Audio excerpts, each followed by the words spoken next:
선량한 마음으로 세상을 대하고 도움이 필요한 사람에게 손을 내밀면 제일 먼저 감동하는 사람은 바로 자기 자신입니다.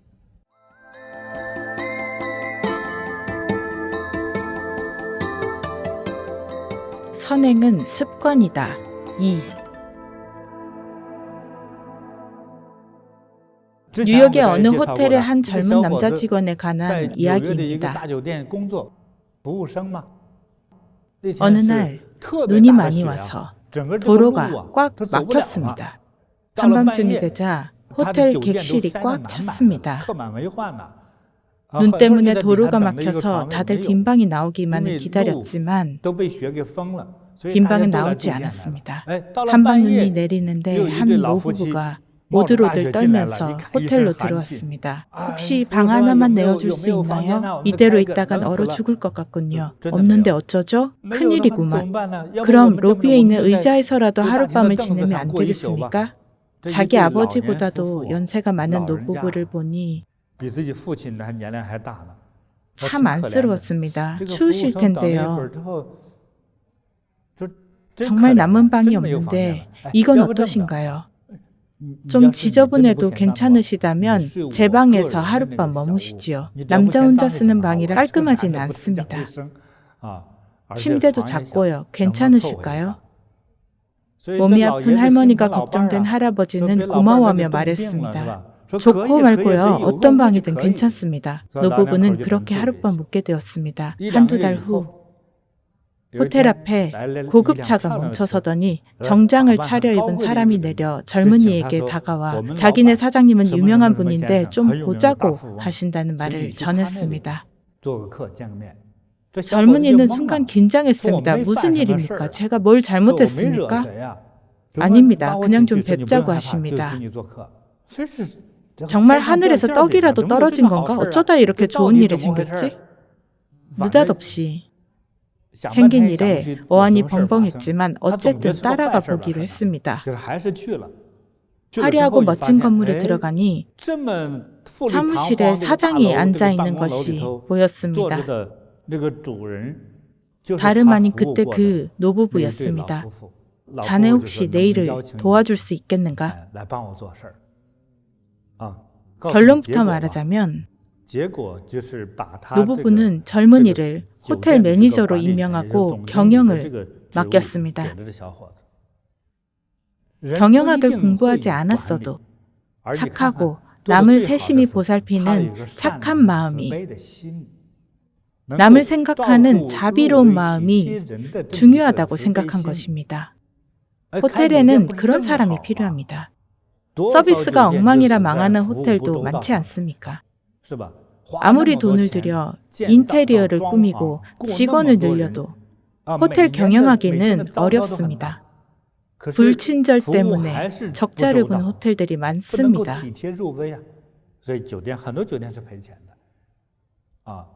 남을 도울 줄 아는 착한 젊은이는 호텔의 총 지배인이 되었고 몸값도 수억으로 뛰었습니다.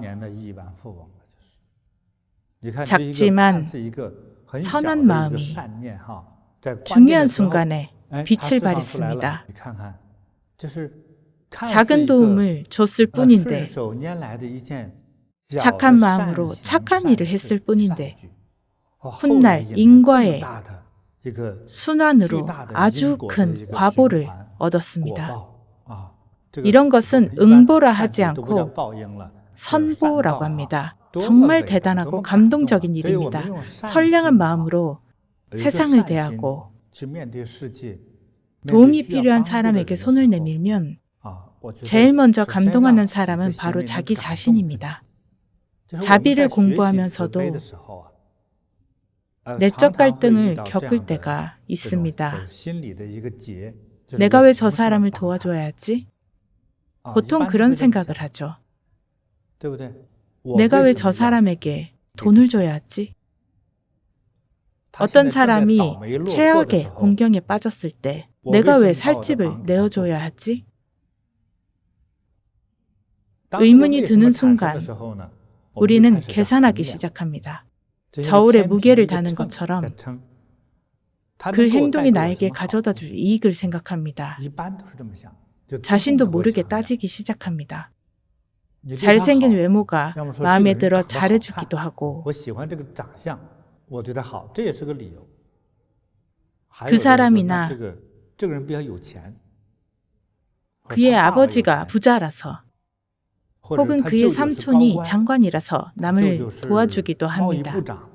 내가 지금 돈을 빌려주면 나중에 도움이 필요할 때 삼촌에게 잘 말해주겠지? 이런 생각에 말입니다. 그 사람을 왜 도와야 하는지,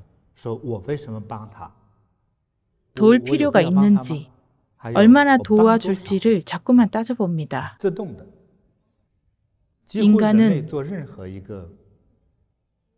돈이 들어가는 중요한 행동을 할 때 이리저리 계산합니다.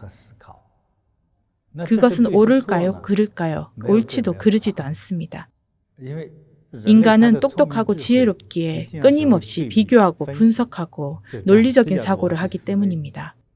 똑똑하기 때문입니다. 하지만 똑똑함과 지혜는 다릅니다. 지혜와 자비는 더더욱 다릅니다. 이 점을 꼭 기억하세요. 똑똑함과 지혜는 다릅니다. 지혜와 자비는 더더욱 다릅니다.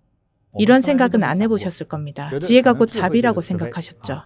지혜는 무엇이든 해내는 것, 아주 똑똑한 것을 의미합니다. 하지만 똑똑함과 지혜와 자비는 다릅니다. 남을 도울 때는 상대방의 신분이나 배경을 보지 마세요. 외모도 보지 마세요. 신분이나 배경, 외모 때문에 남을 돕는다면 속임수에 빠지고 실망도 할 겁니다. 본인 스스로가 실망합니다. 예뻐서 도와줬는데 알고 보니 화장 때문이었습니다.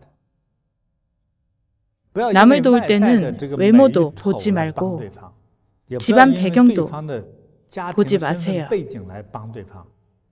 분명 속았다고 땅을 치고 후회할 날이 올 겁니다. 그래도 남을 도와야 할까요? 도와야 합니다. 자비와 선량함으로 도와야 합니다. 도움을 줄지 말지에 대한 판단은 해야 합니다. 저는 외국에서 길에서 구걸하는 사람을 볼 때 마약을 하는 사람은 도와주지 않습니다. 마약은 몸을 망치는 행동이기 때문입니다. 돈을 주면 그걸로 마약을 살지도 모릅니다. 그렇지 않다면 어려움에 처한 사람을 최대한 도우려고 합니다. 물론 전 재산이 $1,000뿐인데 길에서 거지를 봤다고 해서 $1,000를 몽땅 다 주면 안 되겠죠. 분수에도 맞지 않고 지혜롭지 못한 행동입니다. 그러다 두 번째 거지는 여러분이 될 겁니다. 그건 자비가 아니라 어리석은 행동이죠. 보시를 할 때도 능력에 맞게 해야 합니다. 이 점에 꼭 유념하세요. 남을 돕는 방법은 여러 가지입니다. 돈을 줄 수도 있고 기술과 지식을 알려주거나 좋은 길로 인도해 줄 수도 있습니다. 어느 정도 경지에 오르면 더 지혜롭게 남을 도울 수 있습니다. 남을 돕는 행위가 바로 자비입니다. 경험이 쌓이면 더 효율적으로 도울 수 있겠죠. 남을 돕는 행위는 자비심에서 나옵니다. 이것저것 재고 따질 필요 없습니다. 그렇다면 과연 얼마나 도와야 할까요? 남에게 정말 도움이 되었다고 스스로 확신이 들 정도면 됩니다.